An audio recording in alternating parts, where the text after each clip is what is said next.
we go. We got a good start. There we go. Come on. All right, we good. We are good to go. We are good to go. All right. Good morning, everybody. Hope you guys had a wonderful 4-day weekend. I know I did. Thank you to everybody for showing up yesterday on Machini Live. It was a lot of fun. Absolutely a lot of fun. We have a today. I did a little bit further. I got started on the gray tones. For Blanc, Fortune Express, and the focus today is we're gonna see if we can finish the gray tones. And hopefully get started on the flat. I kind of focus though.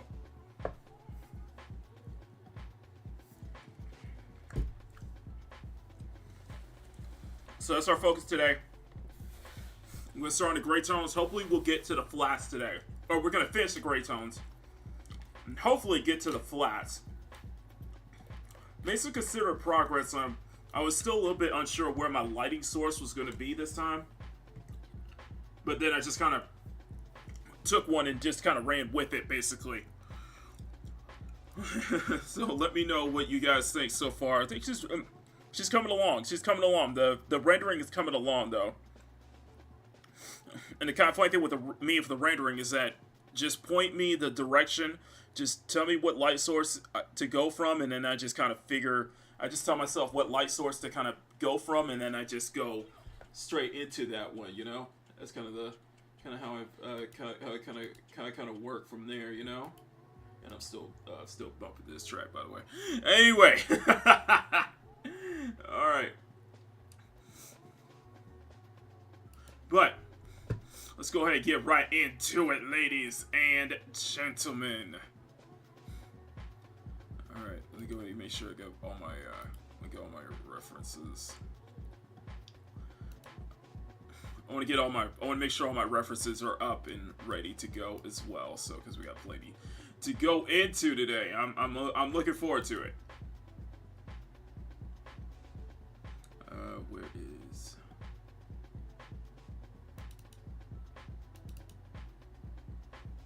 There we go. Sorry, I'm trying to get all my references up right now. So just give me another minute, and I should be ready to rock. There we go. We got it. And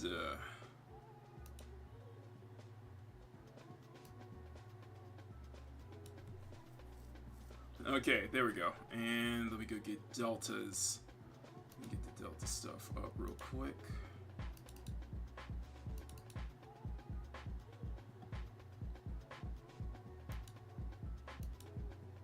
There we go. There you are. Okay, we got it. All right, Power, good morning to you. Let's go ahead and jump right into this thing here, shall we? Yeah, let's go jump right into this thing. All right.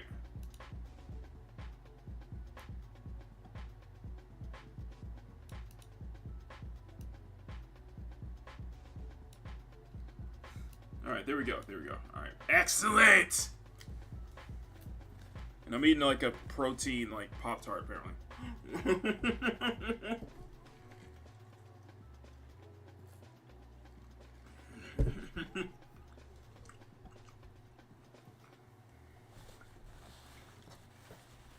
Alright, let's do it.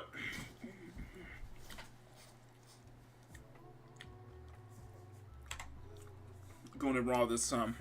Going in raw hand this time. It was itchy. A little bit itchy there yesterday, so. So where are we? We are doing the hair, doing the face, not doing the face, I'm sorry, doing the clothing. Doing the clothing is a little bit tricky though. Doing the clothing was a little bit tricky last night as I was working on this one. She's got so many like different details to her jacket alone. So I just had to keep all of that in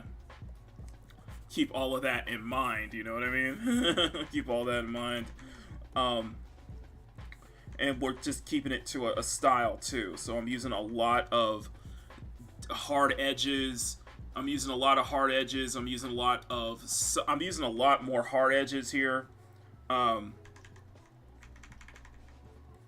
lot more hard edges, a lot more softer edges. I think that, like I said, the thing that I want to learn, the thing that I really want to learn is how to do a mesh, how to do like a pantyhose mesh if there's a brush for it to get that kind of effect, you know. So we're gonna be so for this one,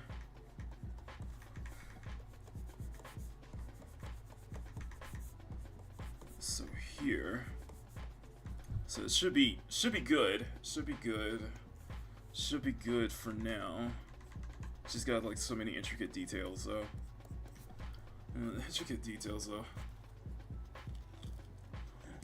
Okay.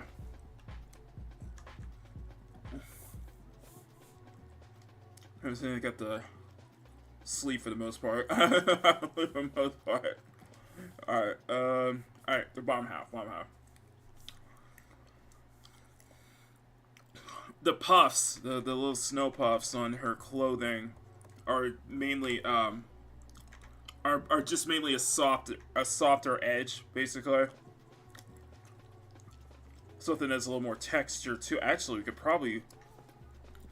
I could probably find a good texture too. Let's see if this will. Oh, there we go.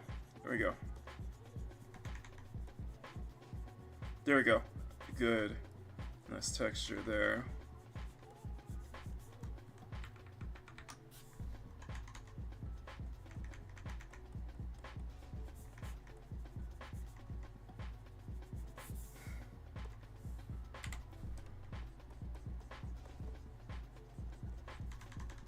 This is gonna be awesome. And we're gonna do the mesh. We're gonna do the pantyhose mesh later, actually. We're actually gonna do that later. So just that one, we're gonna do that later. That's gonna be on top of everything else, basically.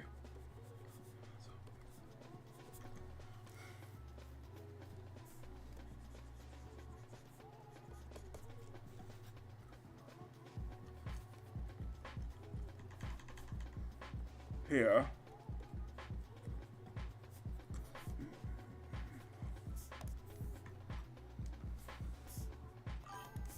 Here. Neo, good morning to you. Okay. So I did get a bit further. The plan is, I got a bit further in the grayscales last night. My plan is, I think projected wise we're probably finished by Wednesday. Because even though it's gonna be a busy day at work, I'm gonna be, you know, on this non-stop, so that's kinda how I roll, basically. We got some soap here so you guys can see this a little closer. Bring this a little closer. There we go. Bring this a little closer. Okay, there we go.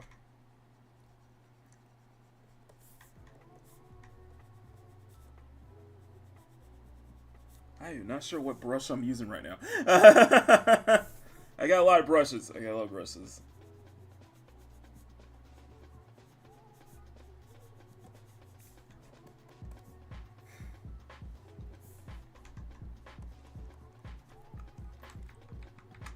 Here, doing this a new trick on using the lasso tool, in fact.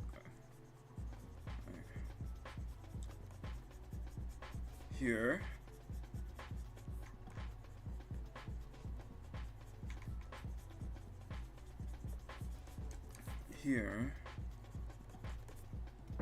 So you guys can see here, it's kind of getting that mesh going, getting that mesh, or just getting those details going, and kind of using a more texture like eraser brushes here. You get the puffs in her leggings. Some thigh highs. Okay, so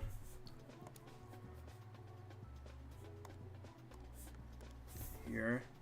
All right, so we're gonna continue with the boots.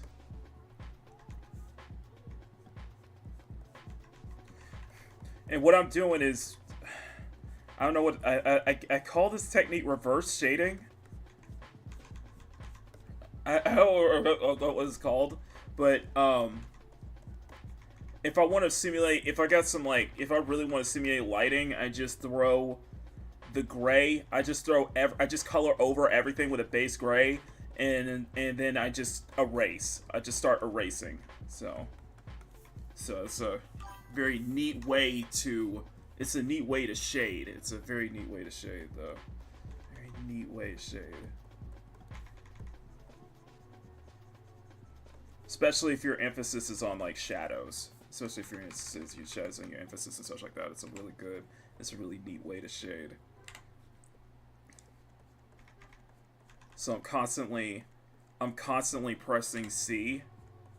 I'm constantly pressing C on my keyboard to go for colorist, and then just draw it over, so because basically I'm erasing with the whatever brush I'm using at the moment, and I'm sticking with this one soft brush, this soft round brush basically the whole time. I've actually been using this soft round brush. This technique is called shading. Is that true? Okay, I think you messed with me. Good morning, Sean. I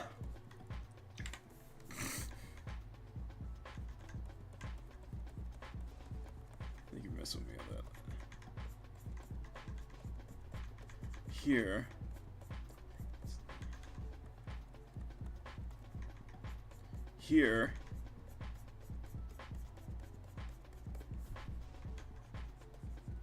And my Quincy, like the funny thing is my Quincy, that like Quincy one that I did literally in a single day.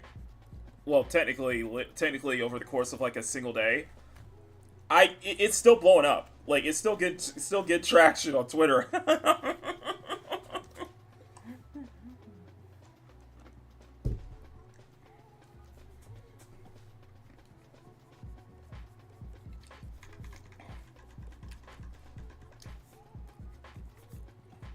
Which is absolute insanity, though. Absolute insanity.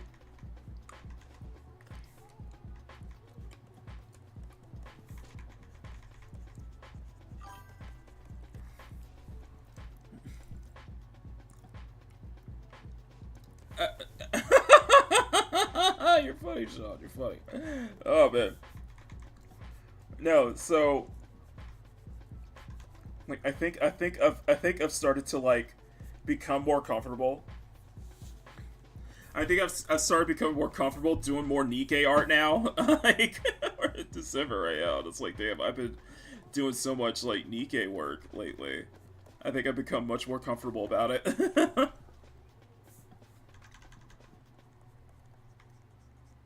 It's crazy. It's crazy. It's just been really I haven't been doing it. I have been doing it out of like, I want to say I haven't been doing it out of just like because it was popular. No, it's just I had ideas. It's like I really liked Red Hood's Retro Day skin, so did 2 versions of that. One with Rappy in it. I was really passionate about that because I love the outfit that much.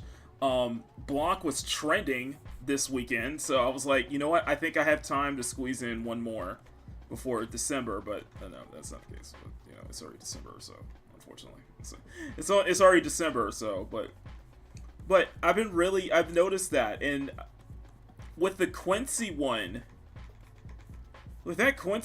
it was like it was just I was seeing Roro's art, right, and it just gave me an idea. I just had an idea. I was like, oh. I was looking at that, and I just looked at Quincy's art, some fan art of Quincy, and it just gave me an idea. I was like, oh, I like this. I'm gonna try this one out.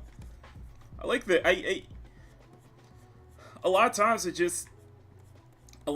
it's not like a commission, or if it's not like this, that, or the third, a lot of times it's something. It's just based on whatever I see on like social media, whatever I see. Whatever fan art, I just kind of like see that just kind of gives me an idea. That just kind of kicks me an idea and inspiration, so again, and I just like go for it.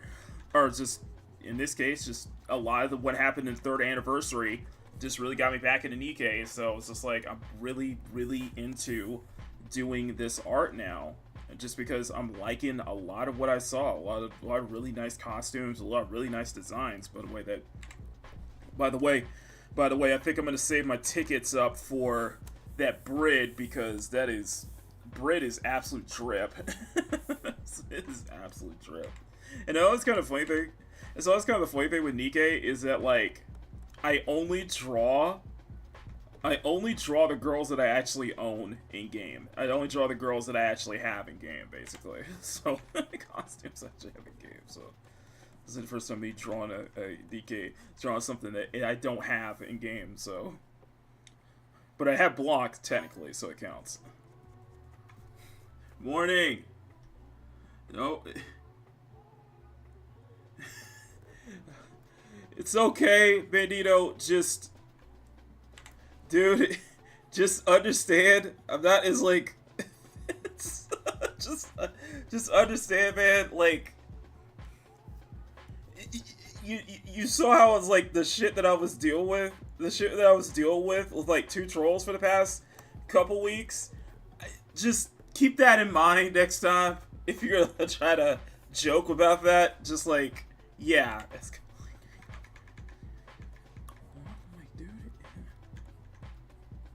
But oh, no worries, man. Just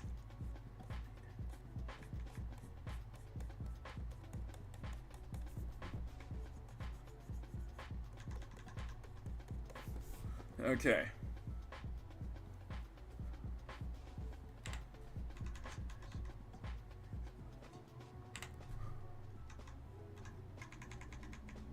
Here, okay. Okay, so we got this.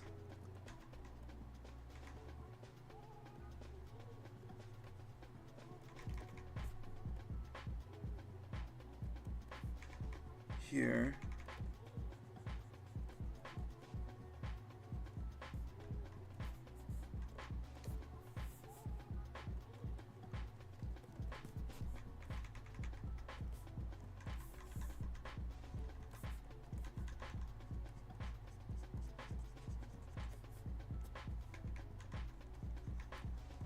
Here. Oh, Bandito, thank you for the member chat. Appreciate that. Appreciate that. Okay. So the only thing left is the panties. Like I said, this mesh, we're gonna have to. I want to learn how to do this mesh. And it's probably gonna require a brush. Just do the pantyhose mesh because she's pulling on it. But we will figure that out as we go along. Trying to get that texture, you know. Okay.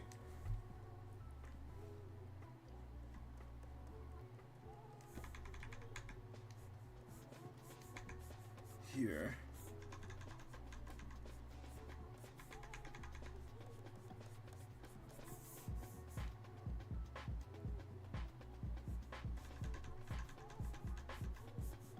Here.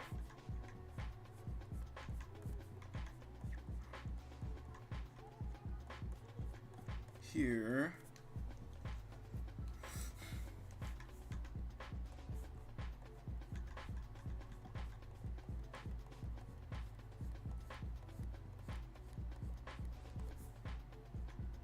Here. This is like a stripe. He goes in the back line.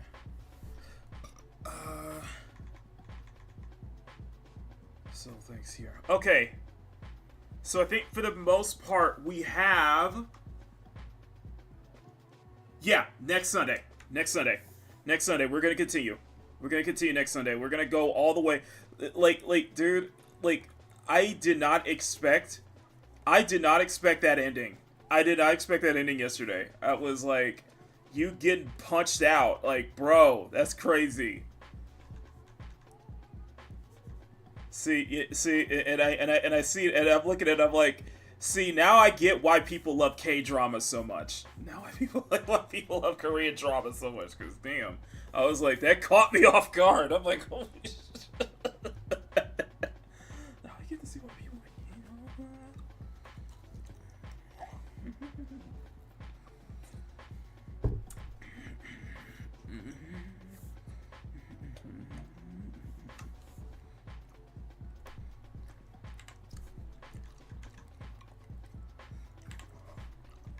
It's just crazy, though. It's just freaking crazy.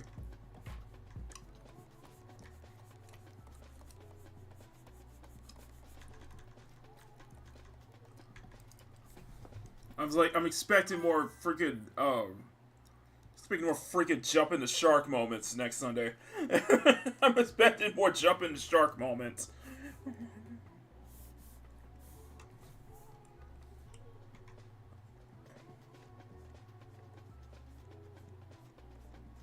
Here. And you were totally right, Sean. It's like the equivalent of like a Spanish telenovela, you know. It's just telenovela.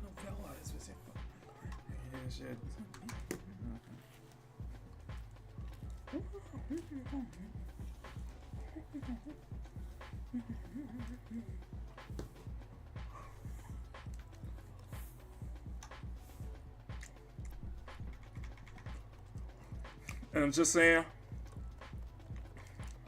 saying, you know damn well, if this was in the stateside, bro, be clapping. Both of those brothers be catching hands. Both of them be catching hands. You had to get the police called on me. You had to get the police called on me for beating the fuck out of both of them.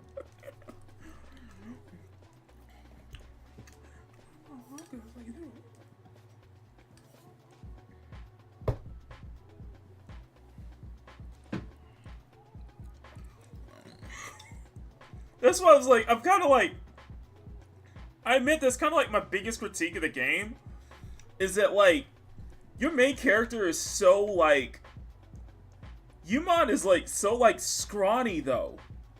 Like, Yumon just don't really like, stand up for himself really. It's like too awkward a lot of times. It's like, bro, you got no charisma whatsoever. Like, I was like, this ain't working for. I'm like, damn, this ain't. It's almost taking me out because I'm like, yo, bro, go get it. Oh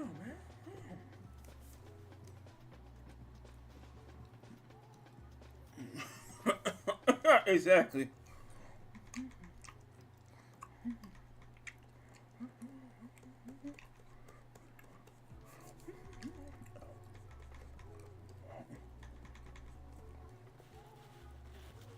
And don't forget, we would be pulling guns out too.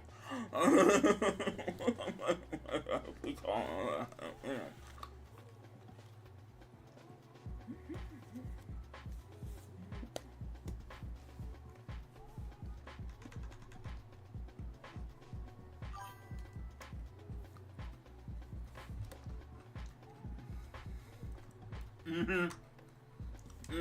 great. Alright. Okay, guys. We're ready for the contact layer. So, let's see here. You see here, we're ready for the contact layer. Alright.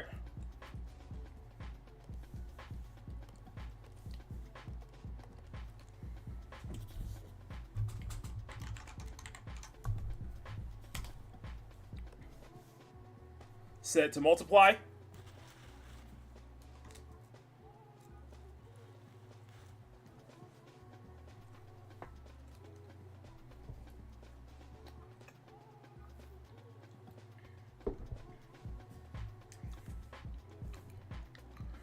Alright, so we're going to do the contact layer.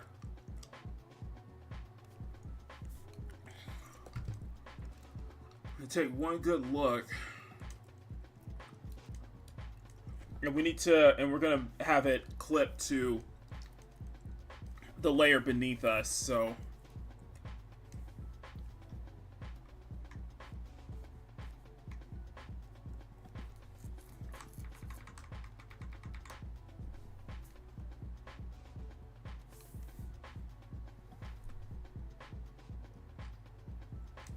This is a solution. Also machetes, but anyway.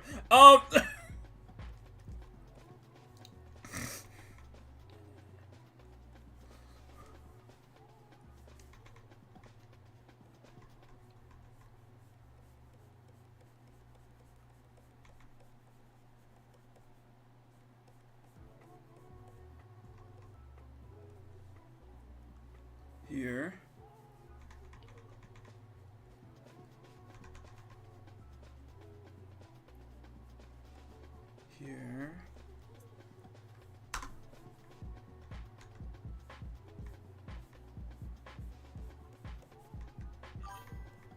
Here.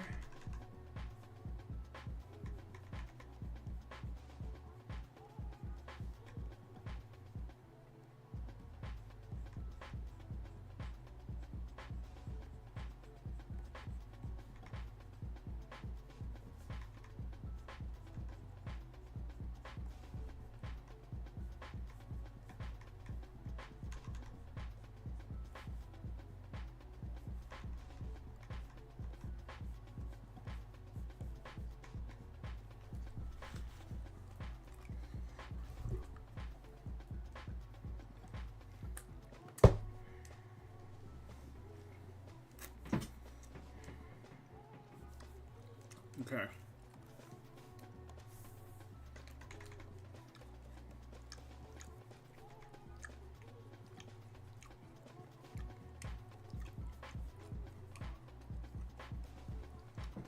Here. I think.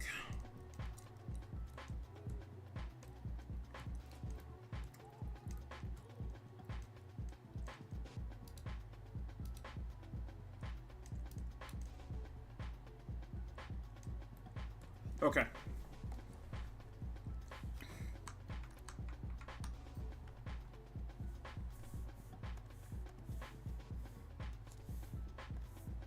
Okay, there we go.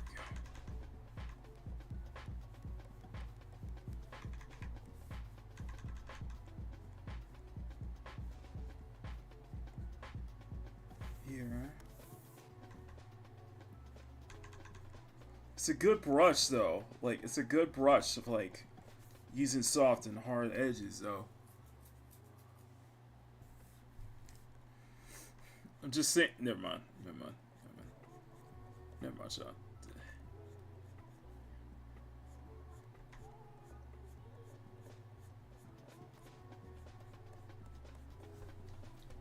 Here.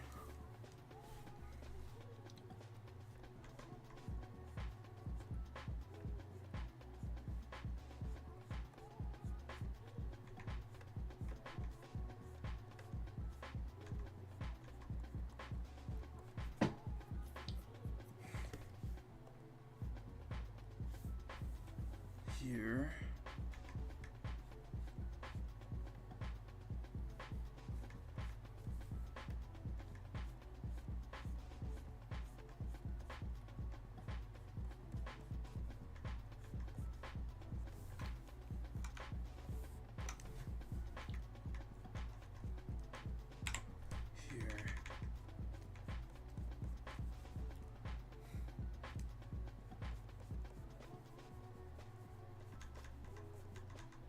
Here.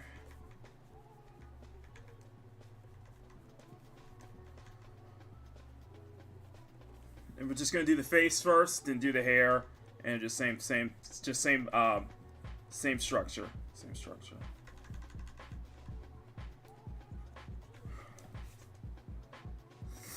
It's just that once it really starts coming together. Good morning, Christian. It really does start to come together the more you put into it. Like, as you kind of move through the layers, it starts to kind of come together, you know?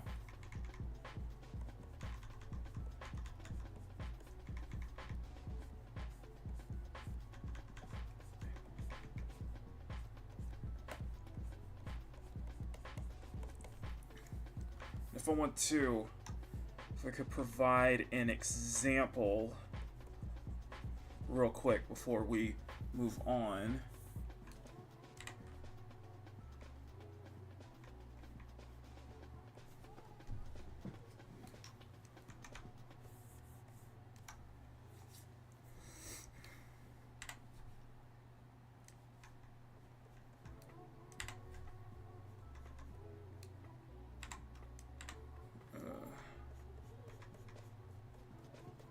What time is it? 6:36. Okay. So we got about another hour. I got about another hour. Let's see how far we can get in an hour.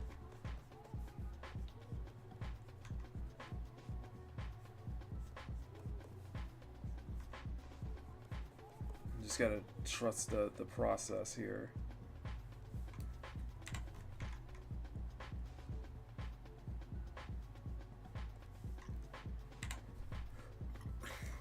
Here.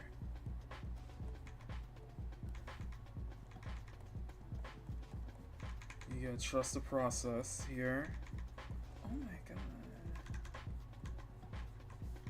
Just kind of using a mix of soft and hard edges too.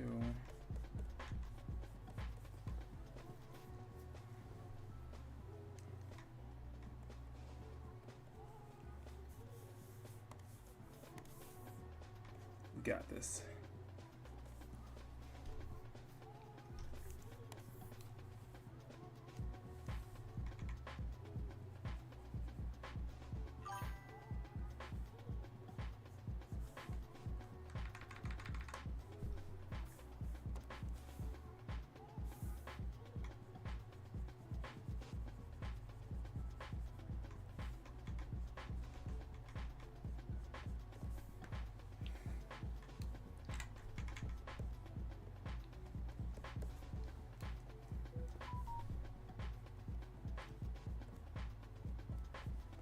Here, it was Texas. Oh my god.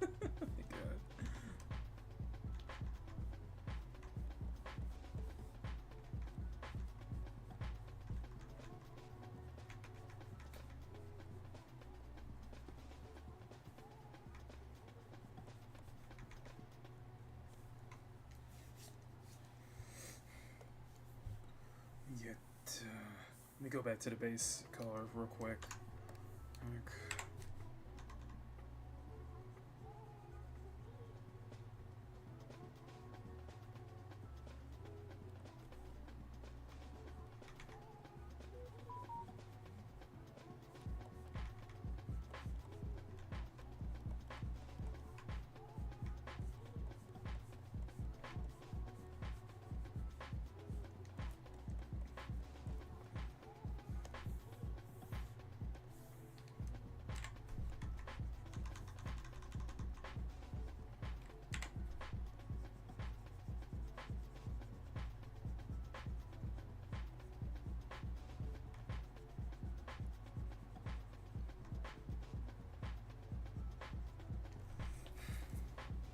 This is gonna be good. This is gonna be good. I think this is gonna be really good. So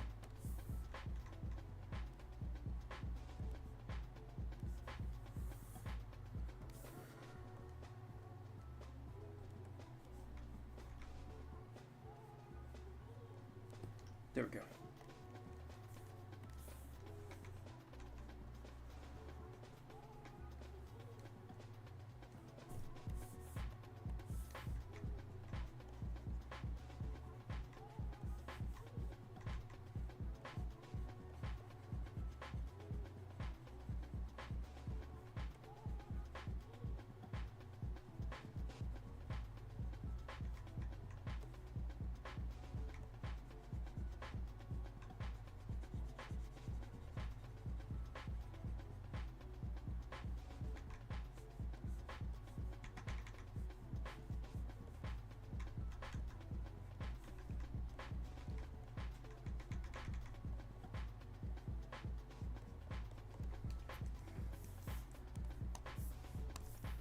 Here.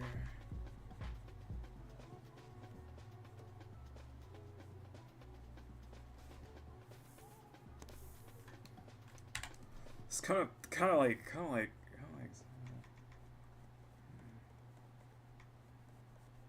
it's kind of like messing up this tongue a bit. I'm kind of messing up this tongue, aren't I? But let's see.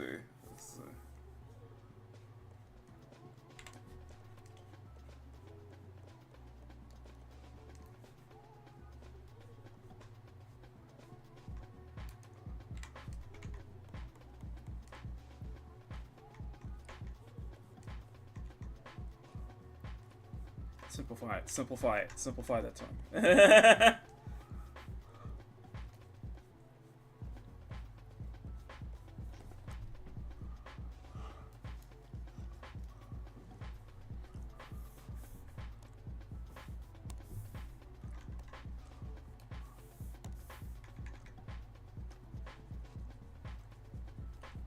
There we go. There we go. There we go. There we go. There we go. Hey guys. Like I said, I'm trying to finish this in. I want to try to finish this in an hour. So I'm gonna try to finish all this in an hour.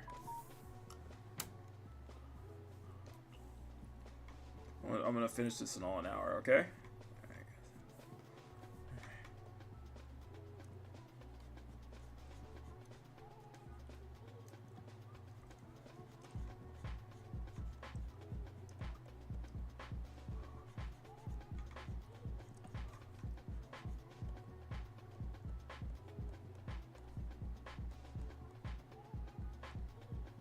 Here.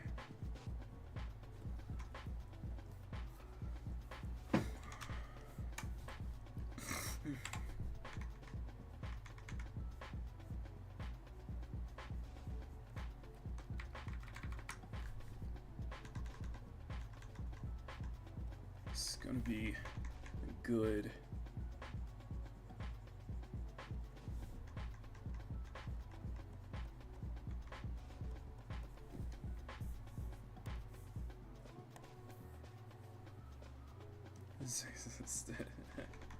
Okay. Yeah, just kind of like this whole thing. And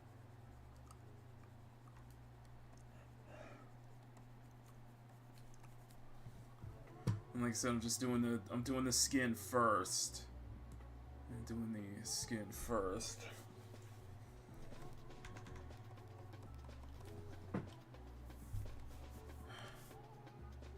I wonder if we have like a soft like texture brush. I wonder if we have like a soft like texture brush. I'm wondering. I'm just wondering. What is it?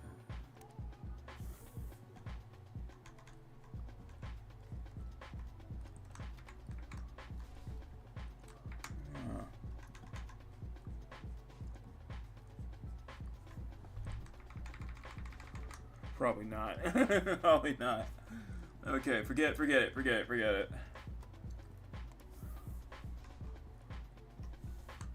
don't know why this brush is so dark. Let me go delete this real quick and I'm gonna...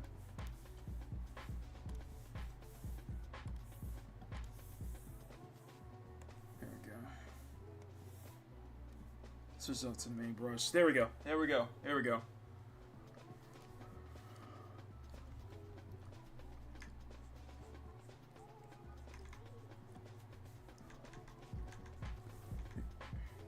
No, but seriously, thank you all for this weekend. I really mean that. So, this weekend we're at like I think it's like 1.14K followers on Twitter over Moses Peterson, and my Quincy one is still blowing up. Like I said, the Quincy one's still blowing up. Rappy's still getting traction, but it's just crazy, man. It's just crazy. I'm just saying, it's just so crazy.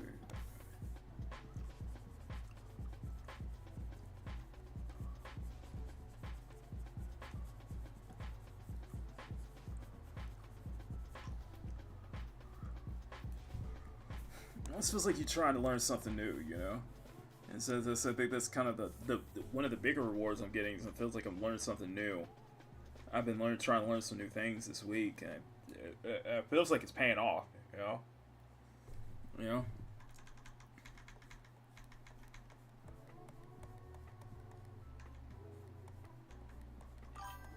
Here.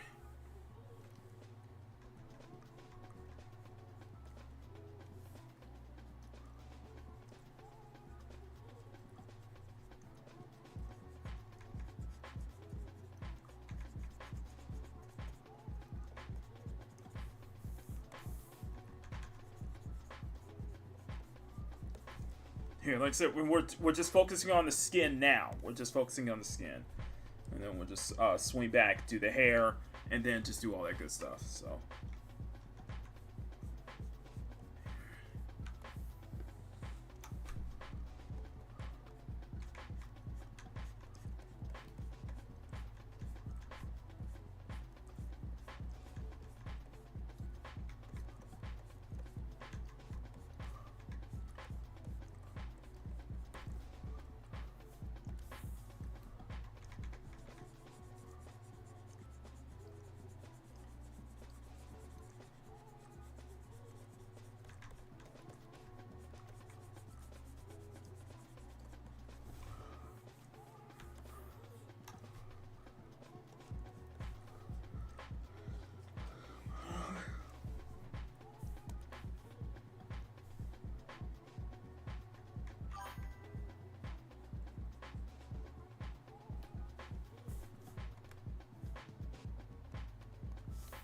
Okay.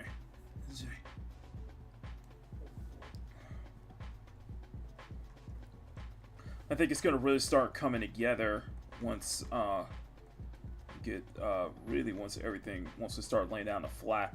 Once I start laying down the flats, you know, the lighting, because I tried to do the thing is I tried to do the lighting in the grayscale though, and I think that was a bad idea. I think that was a bad idea because I ended up kind of like roadblocking myself, like not sure where to go, how to approach it when you get to the colors though.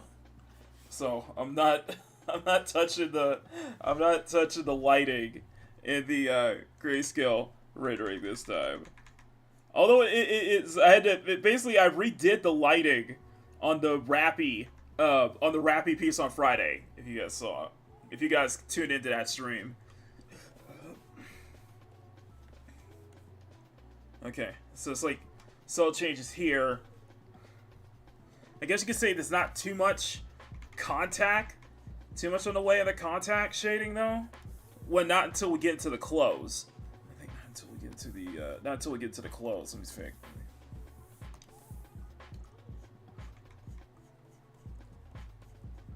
Then I clip this, and I have this clip to the bottom one, so I could just do my strokes like this.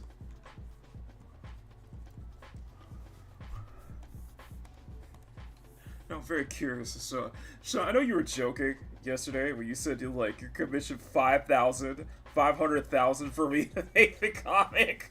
Like, bro, that's crazy.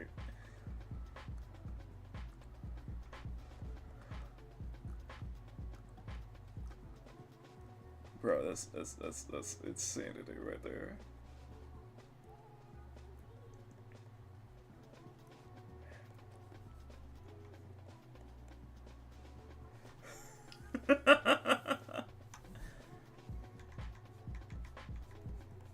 And don't forget, guys, Thursday, December 11th is the Game Awards, so we will be I will be off that day, so we'll be streaming it live. It'll be a peak gaming special, so I can't wait. I cannot wait for that. It's gonna be a lot of fun.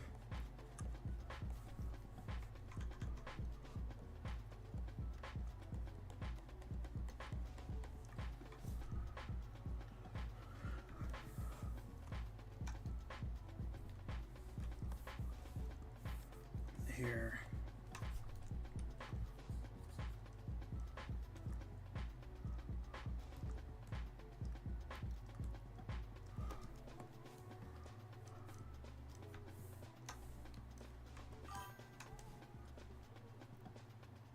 Yes, I need to make a bingo card. Good morning, Emerald. Yes, I need to make a bingo card, like, this week. I need to get a bingo this week.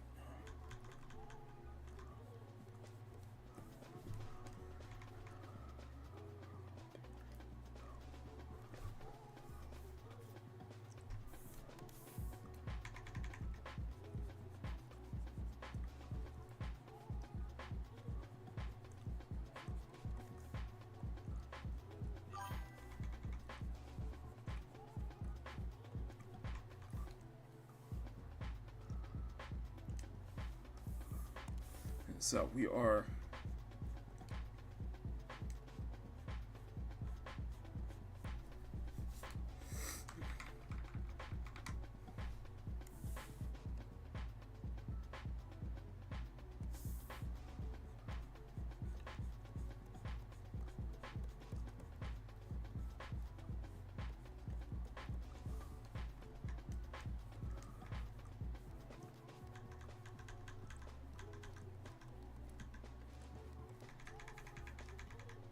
So, hope you're doing well. Good morning, Emerald. I hope you are doing well today, sir. All right.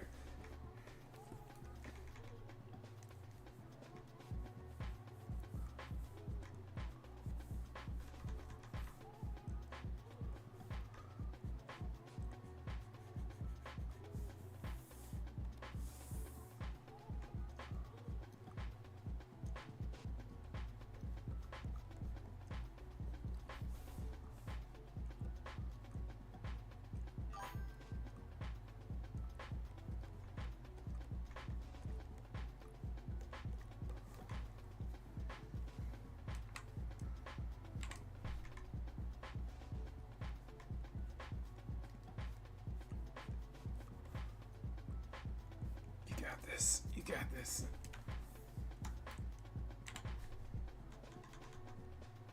Ah, no.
That's what probably me too. This is a little too strong. A little too strong though. A little too strong. A little too strong. Let's do.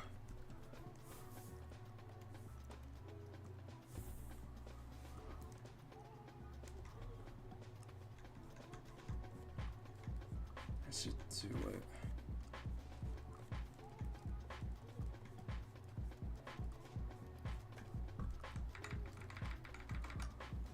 Should do it. There we go. There we go. Come on, Matt. Come on. There we go. What time is it? It is 6:54. Okay. Okay, so we got about another. I got about another 45, 50 minutes. So let's see if we could just finish these contacts. Finish this contact layer. So I'm trying not to rush through it here. Try not to rush through it here, you know.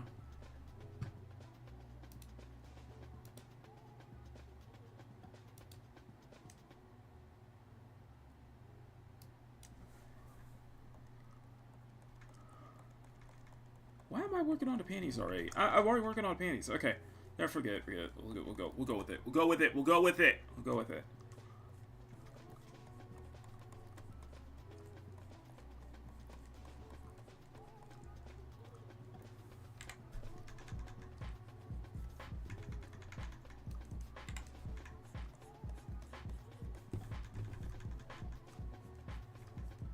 Screw it, we'll go with it, so that way we won't have to think about it, not to worry too much about it. Let's see.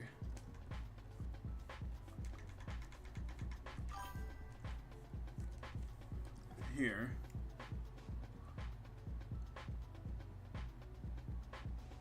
That's crazy. That's crazy. Dude, that's crazy. That's fucking crazy. Oh, God. Bro, it's crazy.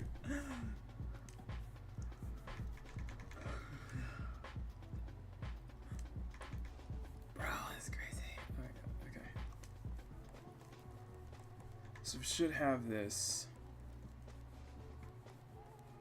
The one I'm thinking about most is the hair. What I'm thinking about most is the hair, because it's like that hair is gonna be time consumer. The hair is gonna be.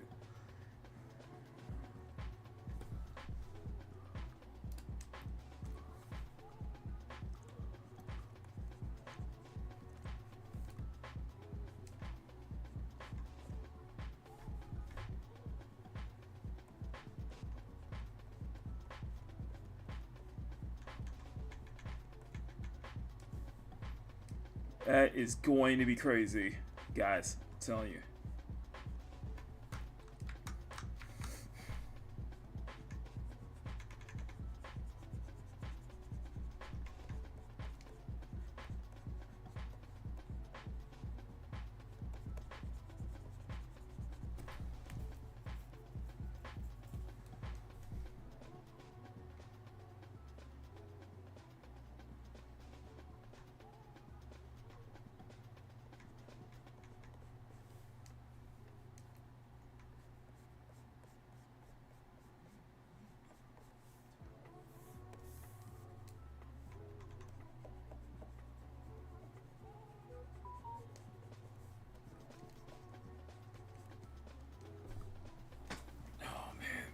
this. We got this. We got this.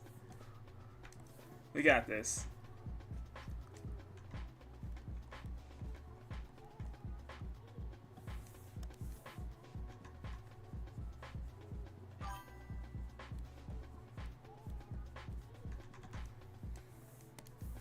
Here.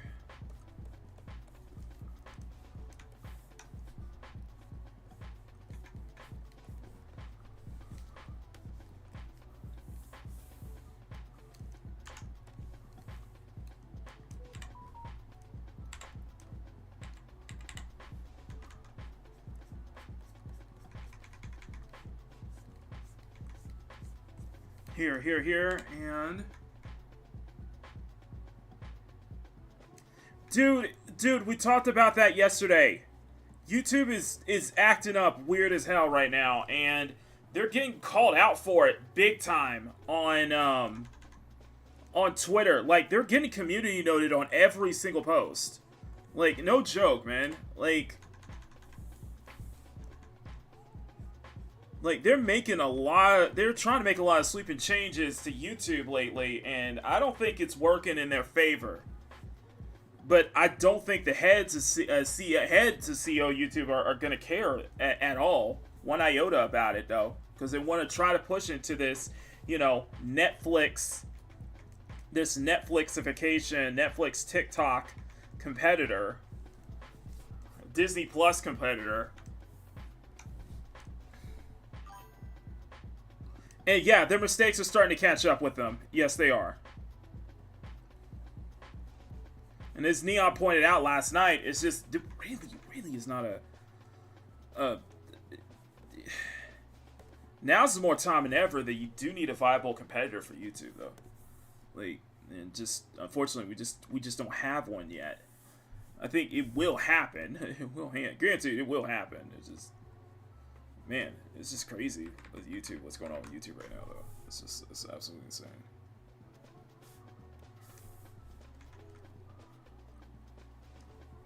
So yeah, and I think that the whole thing, that the way they changed it to everybody's @ sign, like they changed everybody's name to their @ sign, is confusing as hell, and it's frustrating too.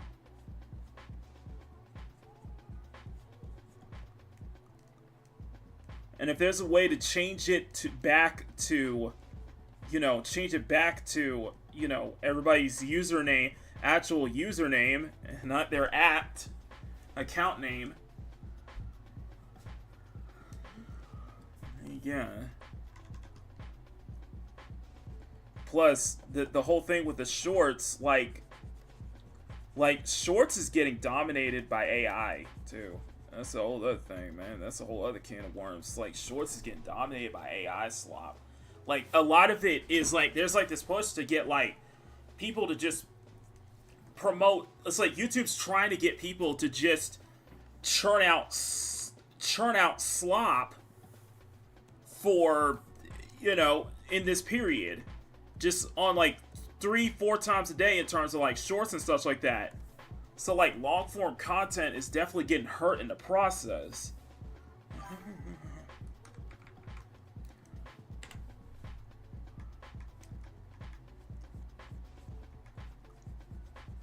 me see if I can bring up if I got time. I'm gonna bring up I'll bring up Neon's video real quick, so you guys you understand what I'm talking about here. But Clownfish TV, I'll just show here. So we'll listen to it.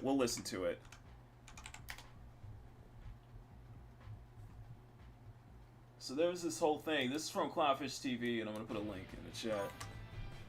So we're just gonna listen to it for a little bit here.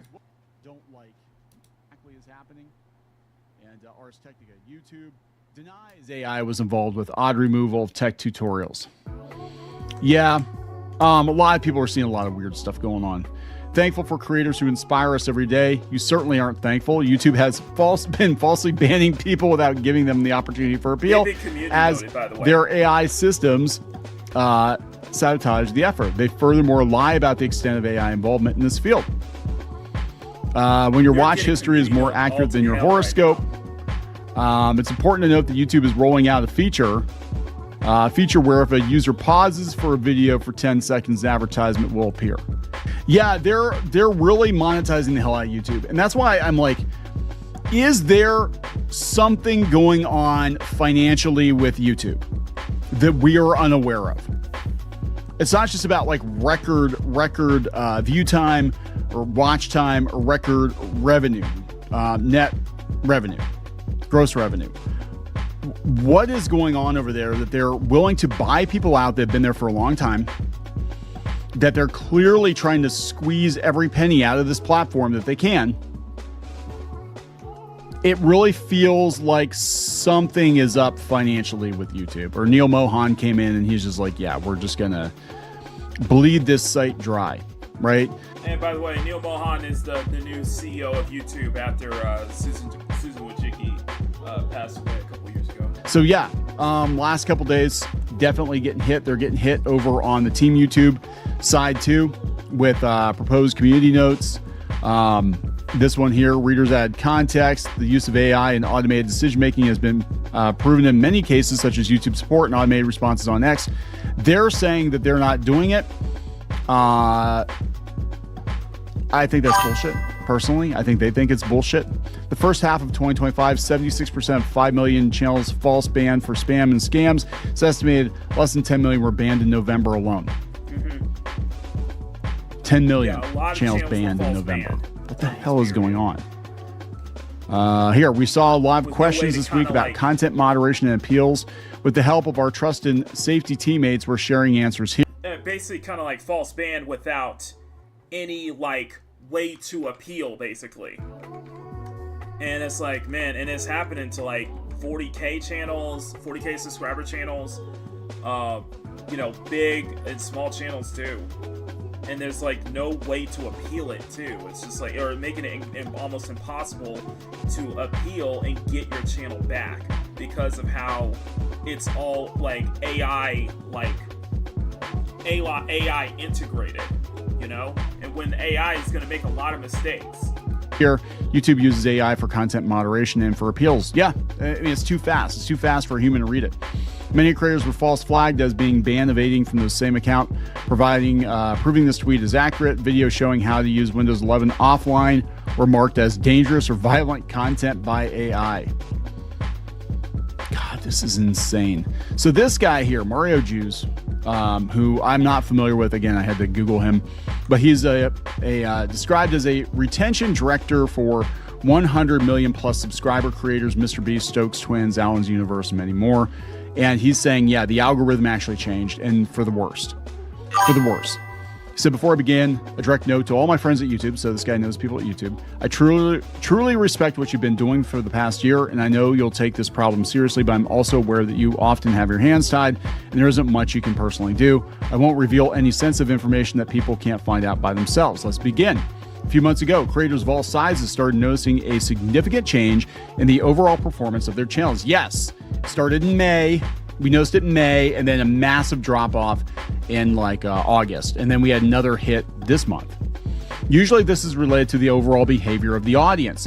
However, this one felt different. It wasn't just one or two channels. It was every single channel I was working on and more. These are channels that pull 100 million to 1 billion views per month.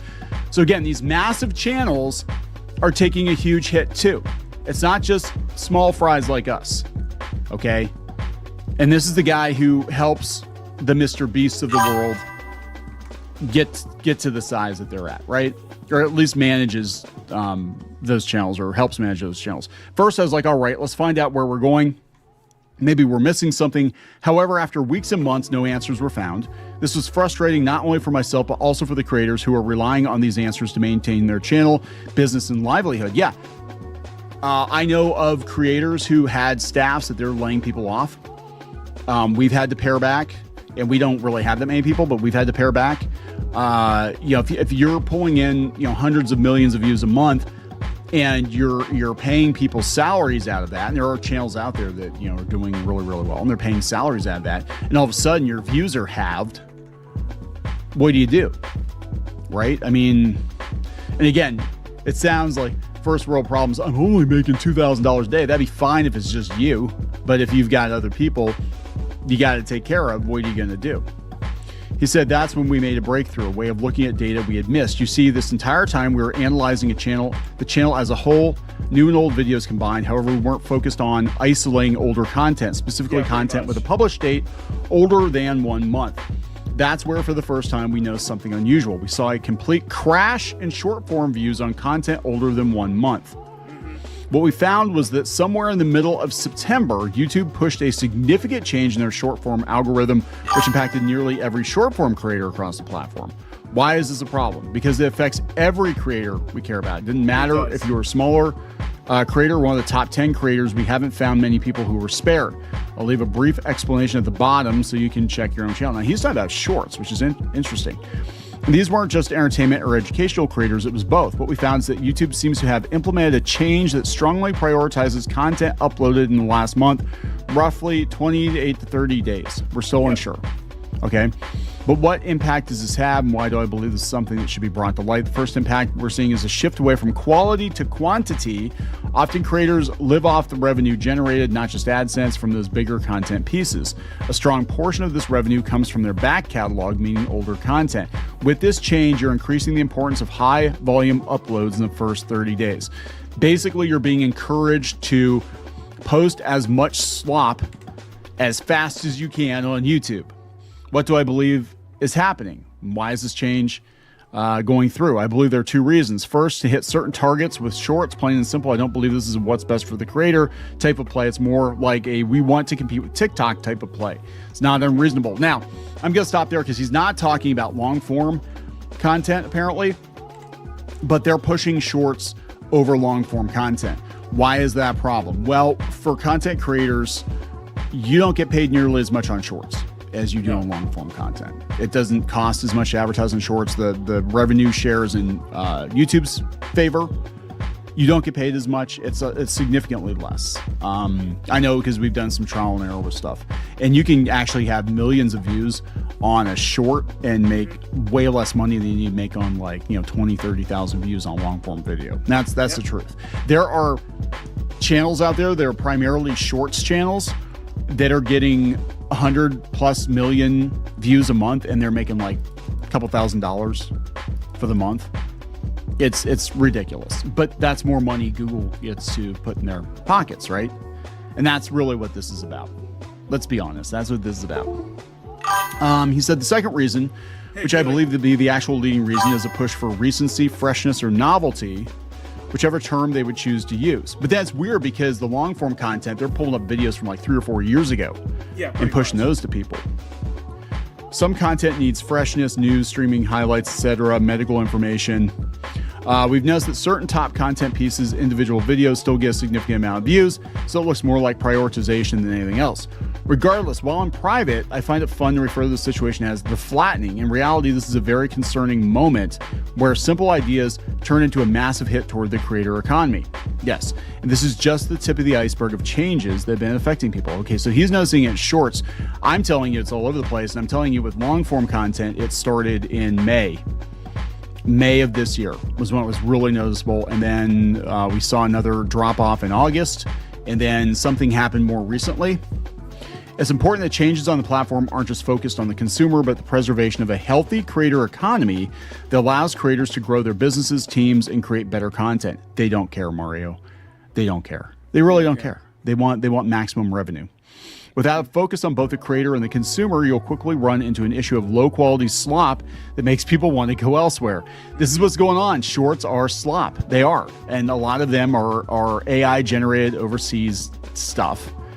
And they're churning it out at such a rate that nobody can compete. Like, no one person could compete. There are entire channels that have popped up literally overnight with AI narration, all that stuff. And, they're turning out inaccurate videos. I was watching a pop culture video. It was recommended probably because, we were on Clownfish TV, and it was full of really inaccurate, like, obviously this script was written by ChatGPT, trained off of like Reddit or something, because it was just wrong. The whole video was wrong, but it was like the top video. I forget what it was. It's like I think it was Alf or something. It was like one of these 80s shows. And I'm like, I know that's wrong. And I know that's wrong. And I know that's wrong. I'm like, what the hell? Like a simple Google search would have told you what actually happened. But yeah, it's a mess. If there's any call to action here for you, whether you're a creator or viewer, I encourage you to leave your thoughts here to encourage YouTube to rethink its decision or at least optimize it.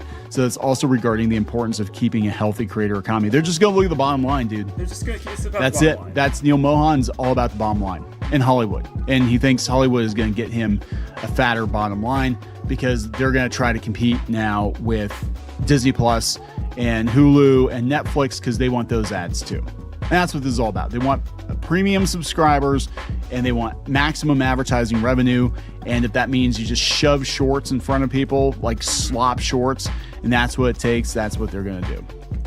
Yeah, so he says he's left out some sensitive information, but you can see the flattening, he calls it here, which is kind of crazy. So this is a guy, again, who manages a lot of channels, and that's not even getting into the false strikes. That's not even getting into all the other issues we're having with YouTube. And yeah, I mean, YouTube really needs to watch it because it's not going to take much to dethrone them. What's going to happen is somebody's going to come along with something better, and everybody's going to jump ship. And all the creators are going to jump ship. They're going to take their audiences with them. I mean, people will still use YouTube. I'm not saying YouTube is going to end just like in the previous video. YouTube is not going to end, but it's definitely going to become less and less relevant if there are viable alternatives to it. And right now, we just don't have any viable alternatives. And that's the problem. But look, MySpace was the internet for a lot of people for a long time. AOL was the internet for a lot of people for a long time, and now they're completely irrelevant. And the same thing could happen to YouTube or Google if they don't watch it. I'm just saying. So I'm going to wrap it up, guys. Again, the Life Raft is over at More, M-O-R. Yeah, so that was Clownfish TV. Just want to share that. I was just like, yeah, it's very interesting what's going on with YouTube and shit like that. And I kind of want to get into kind of the whole thing with, like, you know, because you said, Mohan's like, pivoting is like catering to like Hollywood, catering to like, you know, it's about the bottom line, thinking that, you know, Hollywood is still viable, when in reality Hollywood is just simply not viable. It's the content creator, it's the content, it's the user created content that is more viable than anything from the mainstream media or from Hollywood and such like that. Like, I was watching this video from Midnight's Edge. Andre was bringing up this whole thing about, because everybody was talking about the whole Saudis buying Warner Brothers, and Warner Brothers, and like them bringing back the Snyderverse. And if you look deep into it, and Andre pointed out in his video that there was. The reason Saudis are doing this is because they've had projects that were like, that they put like billions of dollars into that ended up going nowhere. Like failed projects that went nowhere. Like the biggest one was this whole, I think it was like a $9 billion project called Neon. And what Neon was that they were going to build off a, what was it, 105 square kilometer,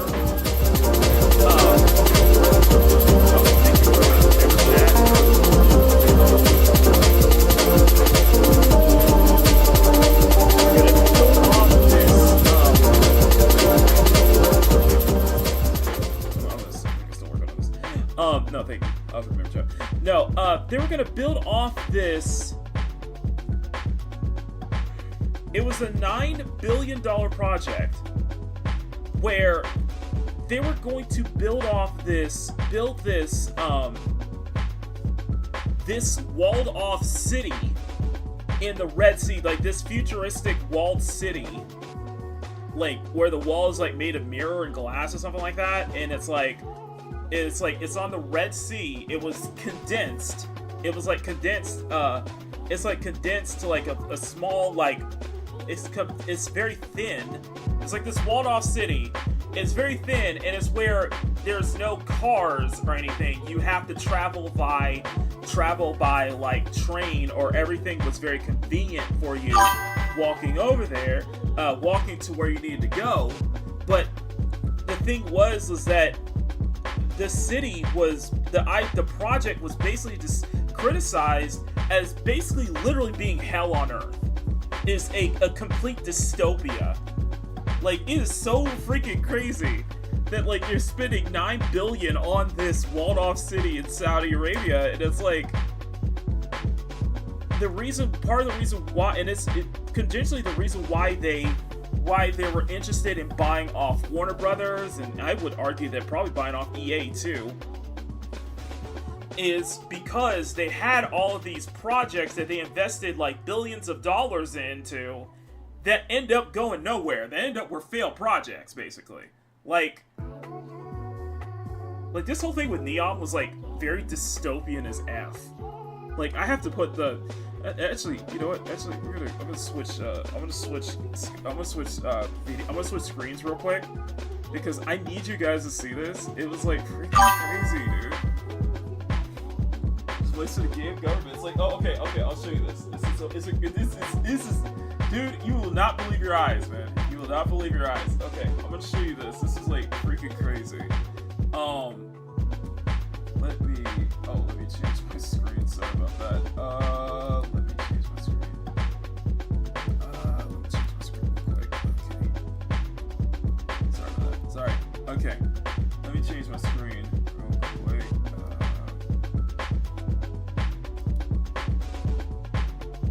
This was, so Andre made a video about this yesterday, Midnight's Edge. Andre of Midnight's Edge. There we go. Shut up. Anyway, okay, so this is video from Midnight's Edge. We're gonna show this. I'm just gonna show the middle part of this. It was like crazy as hell. Like, I am not joking.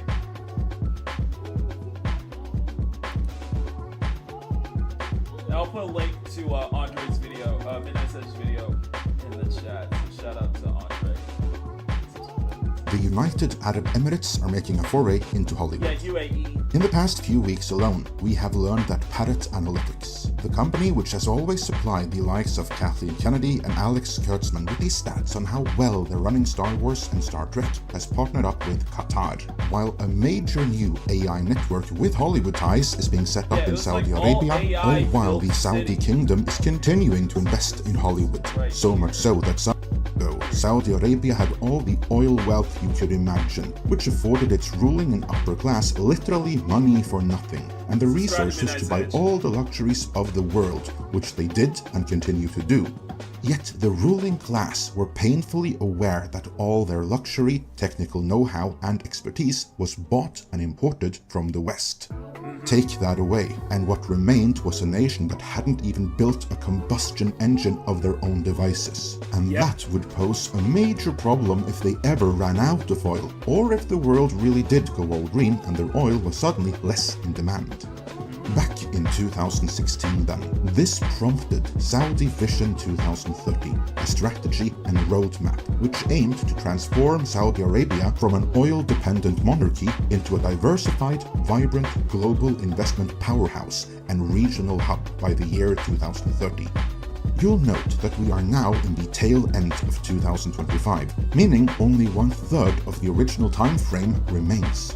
While major social reforms have been done, including granting women the right to drive cars, and tourism has increased and much economic diversification has been done, they are still lagging behind in construction and the financial aspects of the roadmap, which is linked to why they're investing $1 trillion in the US right about now.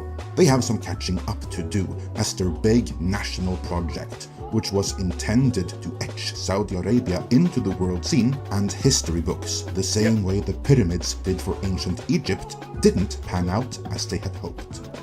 That big national project was Neon. Neon. Yeah, it's called Neon. It's like, dude, it's like...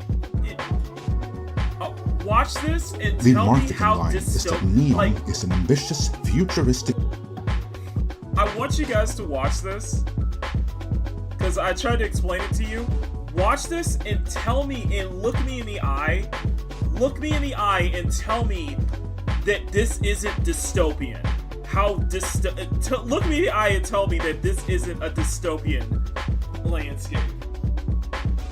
Like, I don't even think Cyberpunk would pull some shit like this mega off. project in northwestern Saudi Arabia, designed as a sustainable, technology-driven economic zone, intended to become a global hub for innovation, trade, as well as a livable urban development site where advanced tech like AI, biotechnology, and robotics solves real-world problems, and it's all powered entirely by renewable energy. You serious, Clark? That's crazy. That's the marketing line. That was the marketing. Critics have pointed out that what actually is being described here is a dystopian urban hell on Earth that seems to have mistaken the worlds of Wall-E, Judge Dredd, Blade Runner, and The Foundation as goals to strive towards, rather than warnings of what kind of society you desperately want to avoid. Neon is centered around 5 main regions, but the major and prestige one is the Line. The Line. Yeah, the city of the future.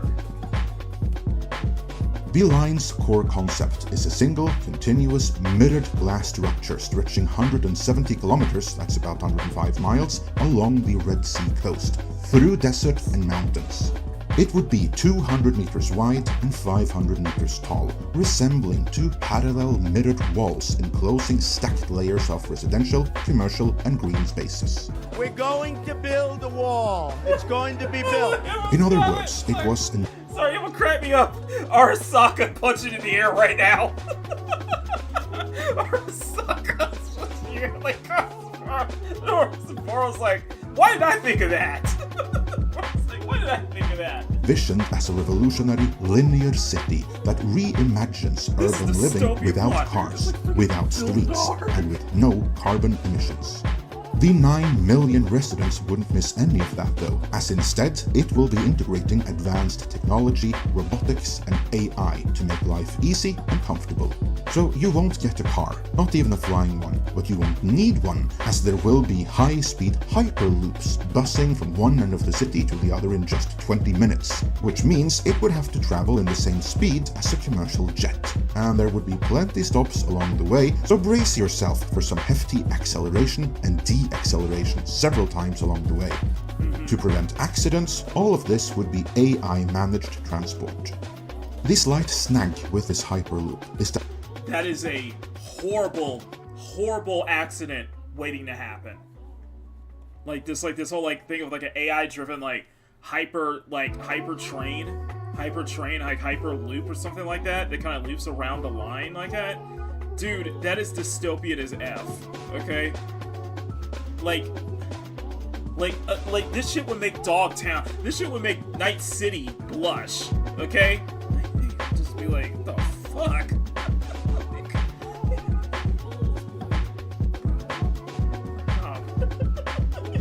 the technology to realize it doesn't exist yet. So luckily, all the daily needs of the 9 million inhabitants will also be accessible within a 5-minute walk, no matter where you are.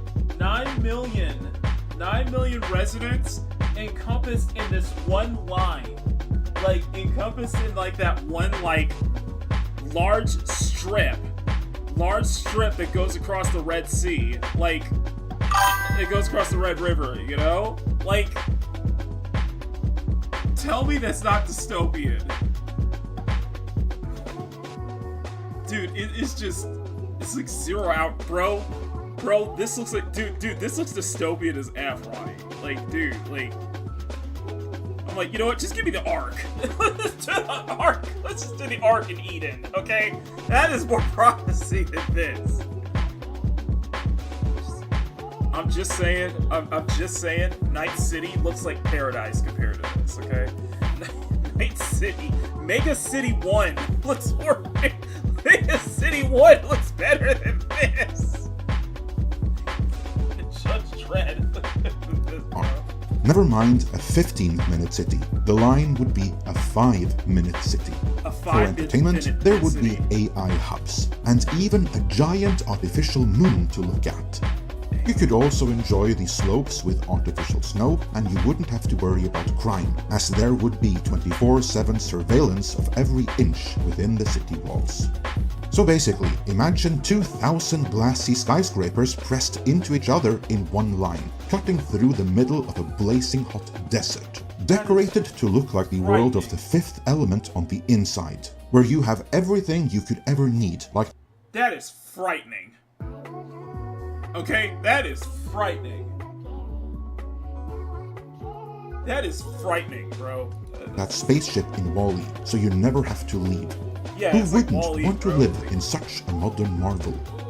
My hunch is probably most people, because as most critics have pointed out, what is being described here is an AI-driven, dystopian, urban hell on Earth. And that is just the beginning of the problems with this thing. So Chroma, but worse. Yeah, I know, right?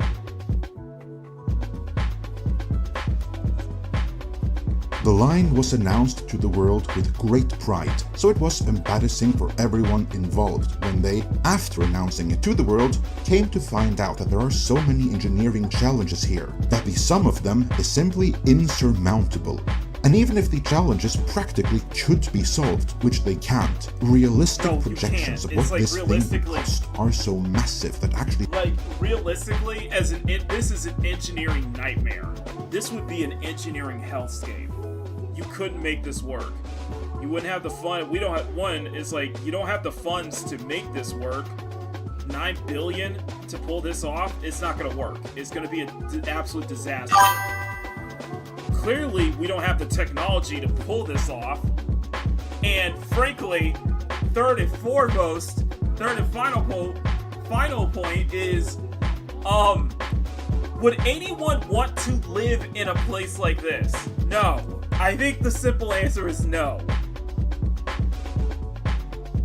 Like, it may sound like a good idea on paper, but just because it sounds like a good idea on paper doesn't mean that it's like, yeah, let's go all in and create this walled off, like, line that is full of skyscrapers pressed together. Like,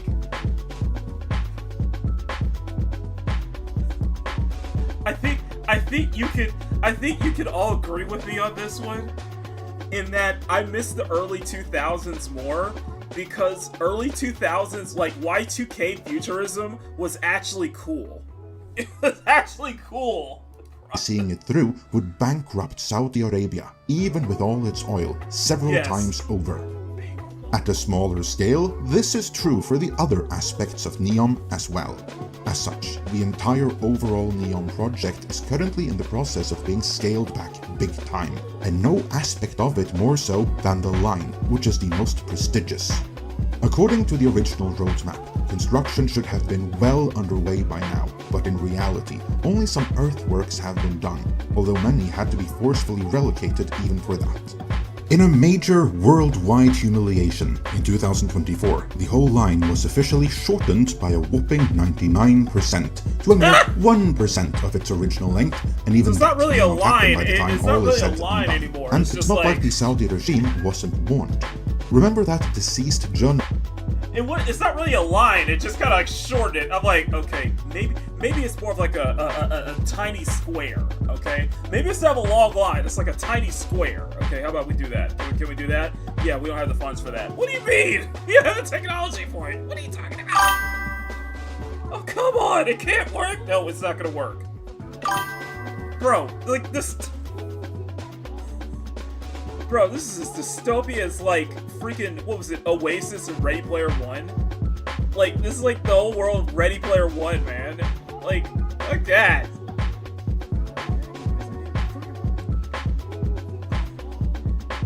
I used to grow up thinking the future was gonna be freaking awesome. No, that's not it, okay? I used to grow up thinking that it was going to be like the Star Trek timeline and shit like that. I used to grow up thinking that, you know, it was going to be like, this shit, we're living in the Wipeout timeline where, you know, anti-grav technology and shit like that, but no, this ain't it.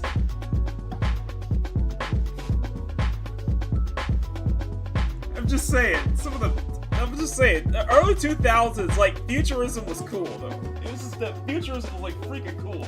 List Deadline Hollywood brought up Jamal Khashoggi, who died under, shall we say, mysterious circumstances.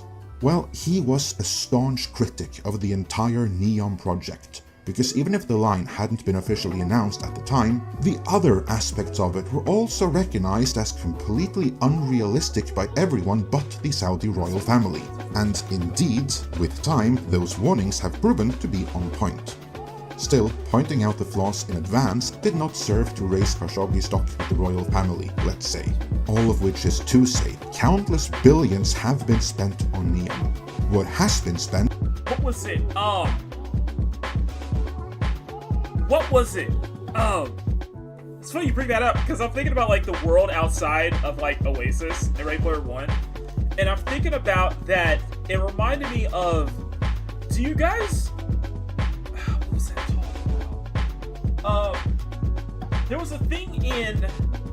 I think it was either in Hong Kong or in China. And mainly in China, there was, like, these apartment complexes that were stacked up so high together, and they were all, like, scrunched together, that it looked incredibly dystopian. Like, these dystopian apartment complexes that they tore down. I don't know if you remember that. It was crazy seeing that. I was like, bro, that's terrifying. I don't know if you has to a large extent been wasted, but they were able to scale back, and behind closed doors, maybe even scrap the line before it was able to damage them financially in a way there was no coming back from. Yeah. It would bankrupt the entire country. What the scaling back, or even cancelling of the line means, is that the resources that were tied up in it have been freed up and can be spent elsewhere. And since they flushed so much money down the proverbial drain already, they are under far greater pressure to spend future funds where they actually might see a return on investment. And they are now of the opinion that the place with the single most potential out there is the US economy itself. And as part of that, Hollywood, which as watchers of this channel will know, has self-immolated and left itself wide open for a takeover. Yep, yes, but this isn't a victorious Saudi Arabia coming from a position of strength here. No, they are back to investing in the West, as their own homegrown Neon project was a monumental failure relative to the ambition and plan behind it. In other words, there is no overall goal for the Saudis to see the Snyderverse restored here. No, they simply want the most bang for their bucks before 2030. So then it's a matter of who can convince them how their money is best spent. Zack Snyder himself, no doubt helped by the same PR agencies that helped him before, is doing his level best to that end. But will that be enough? What advice would you have for the Saudis? How long? That's what it was. Thank you. Thank you, your Ronnie. thoughts on all of this in the comments. And before you go, and the thing is that Andre makes a good point, because that's why they're investing so much into, like, Hollywood, and by that same token,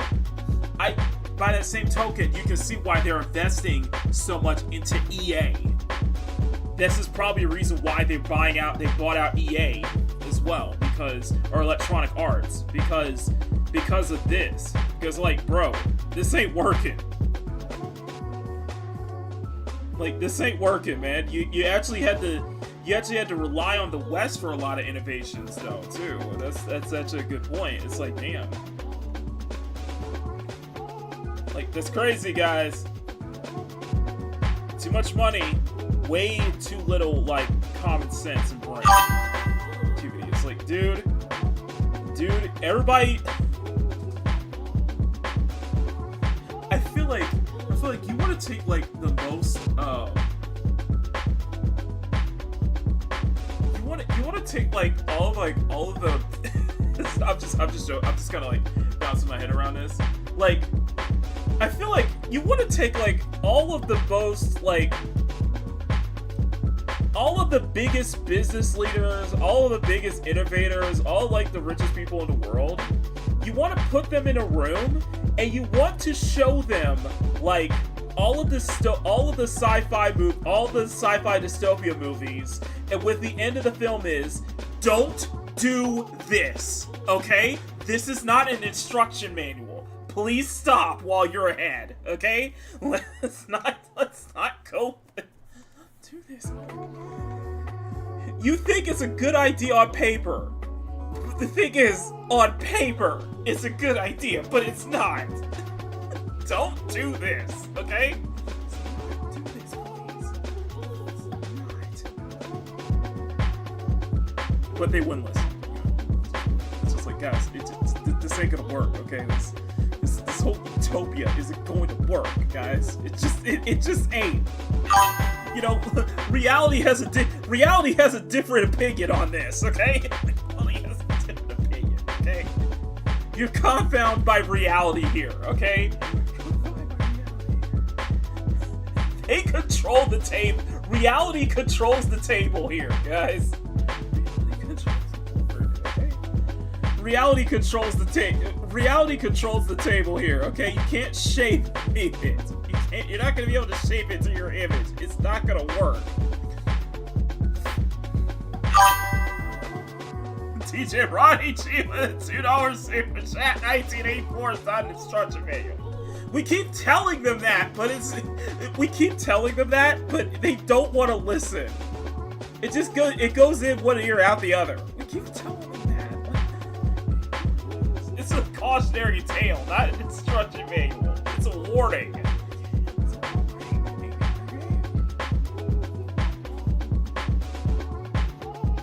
They never factor human nature, Tommy. They never factor the human element of this, okay?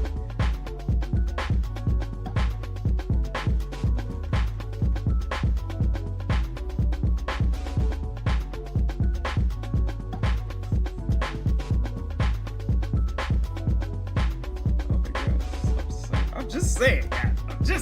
Ah! Thank you for the $2 super chat. Oh, man.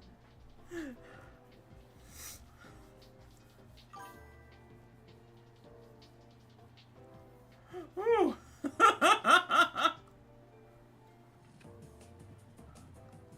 Yeah, it's all about control. Power corrupts.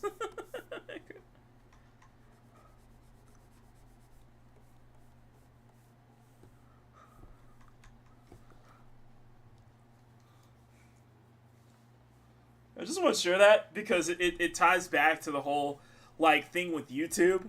The reason I brought that up because it kind of ties back to with YouTube because you know, the head CEO of YouTube wants to basically turn the platform into like a Netflix, you know, appeal more to Hollywood and the mainstream media, turn it into a Netflix like TikTok competitor, and screwing over, you know, potentially screwing over the creators in the or already, you know, screwing over the creators in the process, you know?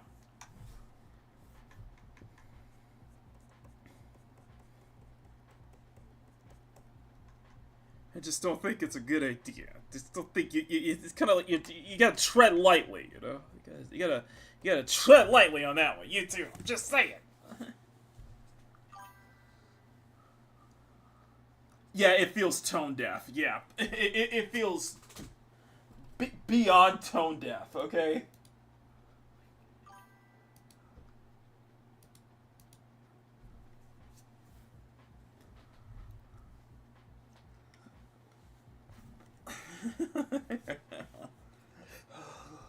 Crazy, man. Crazy! It's crazy! What a crazy timeline we're in, ladies and gentlemen. What a crazy timeline we are in. I was thinking,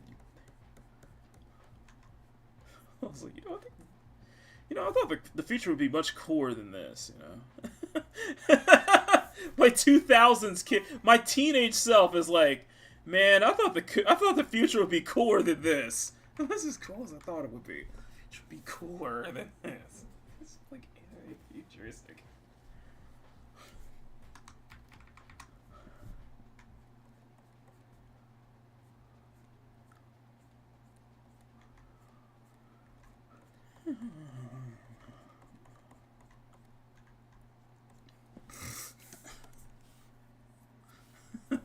We're talking about YouTube, Sean. We were talking about YouTube and how, like, you know, how, like, them wanting to change, like how it seems to be pivoting more towards being this Netflix comparator because it's all about the bottom line, reminds us so much of, like, you know, the Saudis buying up Hollywood, wanting to invest in Hollywood and in like EA and such like that, and the only reason why is because they have these projects of like that they put billions of dollars into, such as this futuristic walled off cityscape that was going to basically be a dystopian hellscape. That because we don't have the technology, we don't have the technology, we don't have the money, and it's going to be an engineering nightmare. It's going to be an engineering hell on earth, okay? Hell. Here's, okay? This isn't going to work, guys. I'm just saying, reality, you're existing, we exist in a plane of reality here. They control the board. Reality controls the board here, okay? It won't work. Do this. It's not the Saudis, it's Tencent. Wait, no, it's both, bro. Like I mentioned, they want to invest in Hollywood, and they already bought off EA. They already bought up EA because their projects are just failing. It could be both things can be right, Emerald. Remember, both things can be right. Like, dude, can we just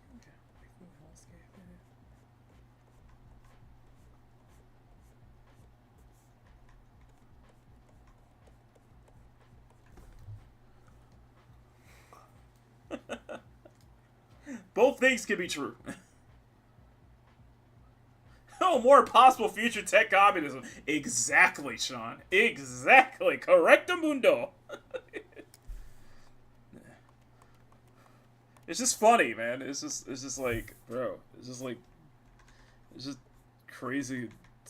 It's funny if it wasn't so terrifying. It'd be much more funnier if it wasn't, like, completely terrifying. Like, Cyberpunk Dystopia is, like, scared shit out of me, though, admittedly. Dystopia scared the shit out of me, so... Fuck out of me. It's too much verticality. I think it's just that feeling of, like... That feeling of, like... It's that verticality. A verticality and that condensement there, and, like... There's no hope. No hope, you know? Somewhere.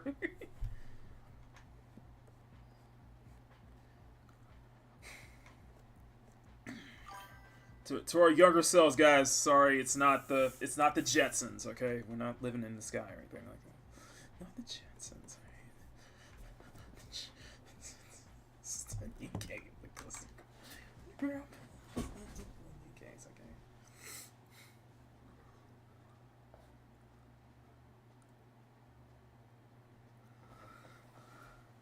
I'm just saying, Emerald, both things can be right. Both things can be correct. Things can be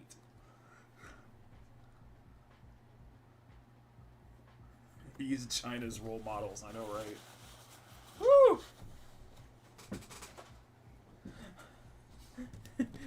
I'm led to believe that utopias, you can't build a utopia without human rights violations. Without violating every Geneva Convention possible. you would have to violate every single human right imaginable to create your dystopian, to create your utopia. Okay, you have to violate you forget the human you ignore the human factor. Okay, the human right factor here.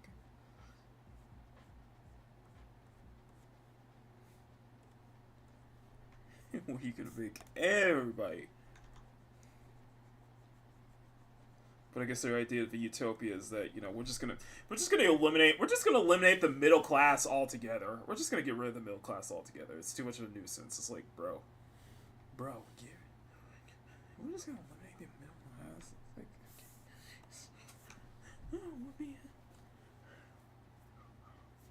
we're just gonna eliminate the middle class altogether. On paper, dystopias in practice. Exactly.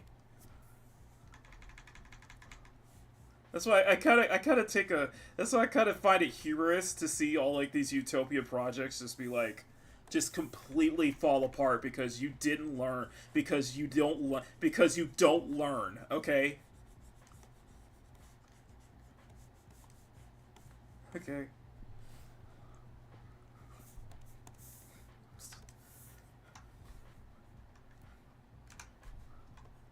I still think we're gonna see this experiment.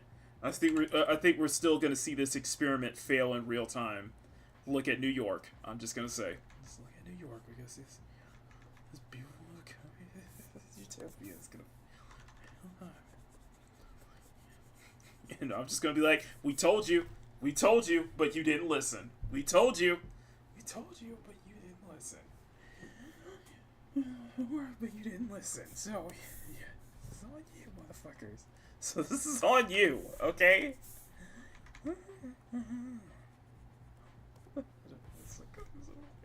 Okay, I'm gonna get out of here. Get out of here! I know, right? You would think.